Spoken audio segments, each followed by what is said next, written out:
3 ദിവസത്തെ ഇടവേളയ്ക്ക് ശേഷം ഞാനും എൻ്റെ പ്രേക്ഷകരും തമ്മിൽ കണ്ടുമുട്ടുകയാണ്. ഇടവേളയ്ക്ക് കാരണമായ കാര്യങ്ങൾ ഞാൻ പിന്നെ പറയാം. പക്ഷേ നിങ്ങൾക്ക് ഒരു എക്സ്ക്ലൂസീവ് ന്യൂസ് തരേണ്ട ബാധ്യത എനിക്കുണ്ട്. നിങ്ങൾക്കെപ്പോഴും പൊളിറ്റിക്സ് കേരള ഒരു പുതുമയാണ്. പുതുമയാർന്ന ന്യൂസുകൾ ഞാൻ നിങ്ങൾക്ക് തന്നുകൊണ്ടിരിക്കും. അതുകൊണ്ട് തന്നെ ഏറ്റവും ലേറ്റസ്റ്റായ ഒരു ന്യൂസ് തന്നുകൊണ്ട് 3 ദിവസത്തെ ഇടവേള, ആ ഇടവേള ഞാനും നിങ്ങളും ഉണ്ടാക്കിയ ചെറിയ വിടവുണ്ടെങ്കിൽ അത് ഞാൻ തിരുത്തുന്നു. CPM-ന് കണ്ണൂർ ഉരുക്കുകോട്ടയാണ്. ഉരുക്കുകോട്ടയാണ്. അതുപോലെയാണ് കോൺഗ്രസ്സിന് എറണാകുളം. കോൺഗ്രസിൻ്റെ തട്ടകത്തിൽ കയറി കളിക്കാൻ അവർ ആരെയും സമ്മതിക്കില്ല. പക്ഷേ കഴിഞ്ഞ നിയമസഭാ തെരഞ്ഞെടുപ്പിൽ കോൺഗ്രസ്സിന് വലിയൊരു തിരിച്ചടി കിട്ടി. 9 മാത്രമാണ് UDF എറണാകുളത്ത് ജയിച്ചത്. 5 LDF കുതിച്ചു കയറി. ഇത്തവണ നേരത്തെ തന്നെ സ്ഥാനാർത്ഥി പട്ടിക പുറത്തിറക്കിയിരിക്കുന്നു കോൺഗ്രസ്.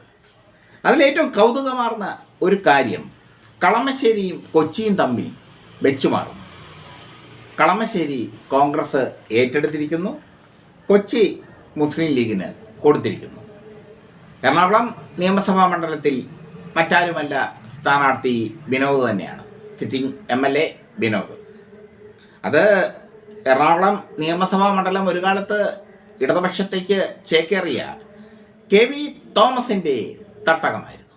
തോമസ് മാഷ്, അങ്ങനെയാണ് ഞാനൊക്കെ അദ്ദേഹത്തെ വിളിക്കുന്നത്. അത് പിന്നീട് കോൺഗ്രസ് നിലനിർത്തി. കളമശ്ശേരി ലീഗിൻ്റെ സീറ്റാണ്. ആ സീറ്റ് കോൺഗ്രസ് ഏറ്റെടുത്തിരിക്കുന്നു എന്നൊരു വാർത്തയാണ് ഏറ്റവും പുതുമയാർന്ന കാര്യം. അവിടെ മത്സരിക്കുന്നത് കോൺഗ്രസിൻ്റെ മുഹമ്മദ് ഷിയാസാണ്. അദ്ദേഹം DCC അധ്യക്ഷനാണ്. കൊച്ചി ലീഗിന് കൊടുക്കാൻ കോൺഗ്രസ് തീരുമാനിച്ചിരിക്കുന്നു. ഇനി നമുക്ക് ആലുവയിലേക്ക് പോകാം. മാറ്റമില്ല, അൻവർ സാദിഖ് തന്നെയാണ് അവിടെ കോൺഗ്രസിൻ്റെ സ്ഥാനാർത്ഥി. പെരുമ്പാവൂരിൽ എൽദോസ് കുന്നപ്പള്ളിയെ ചവിട്ടി പുറത്താക്കിയിരിക്കുന്നു കോൺഗ്രസ്.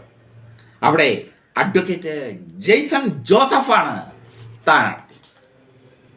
വലിയൊരു നീക്കമാണ് കോൺഗ്രസ് അവിടെ നടത്തിയിരിക്കുന്നത്. കോതമംഗലത്ത് കേരള കോൺഗ്രസ് ജോസഫ് ഗ്രൂപ്പിൽ നിന്നും കോൺഗ്രസ് സീറ്റ് ഏറ്റെടുത്തിരിക്കുന്നു. ഞങ്ങൾ നേരത്തെ റിപ്പോർട്ട് ചെയ്തതുപോലെ ജിൻഡോ ജോണാണ് അവിടെ സ്ഥാനാർത്ഥി. പിറവത്ത് മാറ്റമില്ല, അനൂപ് ജേക്കബാണ് അവിടെ സ്ഥാനാർത്ഥി. മൂവാറ്റുപുഴയിൽ ഇടതുപക്ഷത്തു നിന്ന് സീറ്റ് പിടിച്ചെടുത്ത മാത്യു കുഴൽനാടൻ വീണ്ടും കോൺഗ്രസ് സ്ഥാനാർത്ഥി ആകും. വൈപ്പിൻ, ഇടതുപക്ഷത്തിൻ്റെ ഉരുക്കുകോട്ടയായ വൈപ്പിനിൽ കോൺഗ്രസ് സ്ഥാനാർത്ഥിയെ ഇതുവരെ തീരുമാനിച്ചിട്ടില്ല. അങ്കമാലിയിൽ മിടുക്കനായ MLA എന്ന് UDF കരുതുന്ന റോജി M. ജോൺ വീണ്ടും മത്സരിക്കും. പറവൂരിൽ UDF-ൻ്റെ കോൺഗ്രസിൻ്റെ മുഖ്യമന്ത്രി സ്ഥാനാർത്ഥിയായി പലരും കരുതുന്ന VD സതീശൻ തന്നെ മത്സരിക്കും എന്നത് ഉറപ്പാണ്.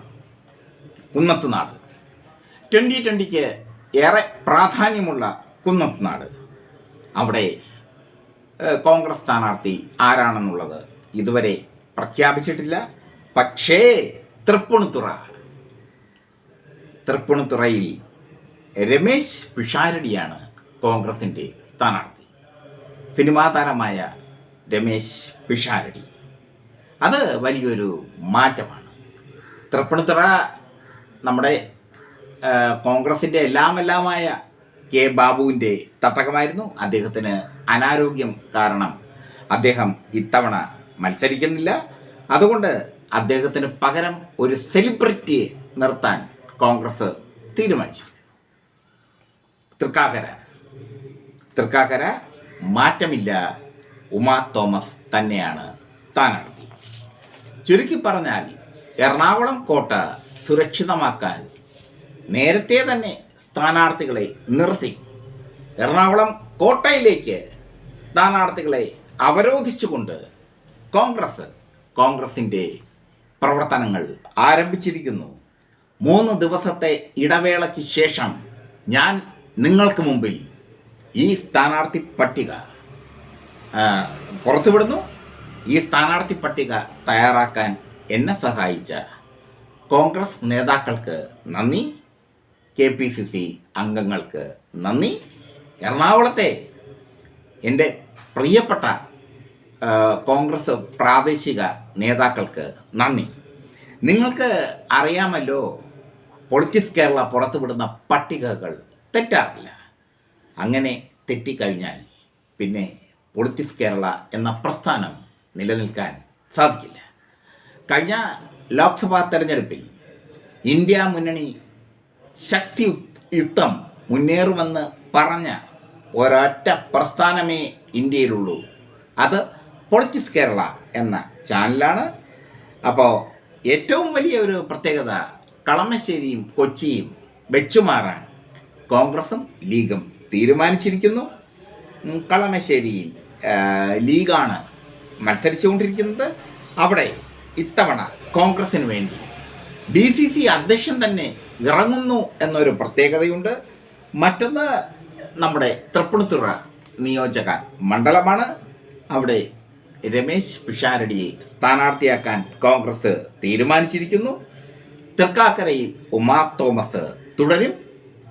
മൂവാറ്റുപുഴയിൽ മാത്യു കുഴൽനാടൻ തുടരും. വൈപ്പിൻ തുടങ്ങിയ ഇടതുപക്ഷത്തിൻ്റെ ഉരുക്കുകോട്ടകൾ പിടിച്ചെടുക്കാനുള്ള കോൺഗ്രസ് സ്ഥാനാർത്ഥികളുടെ ലിസ്റ്റ് ആയിട്ടില്ല.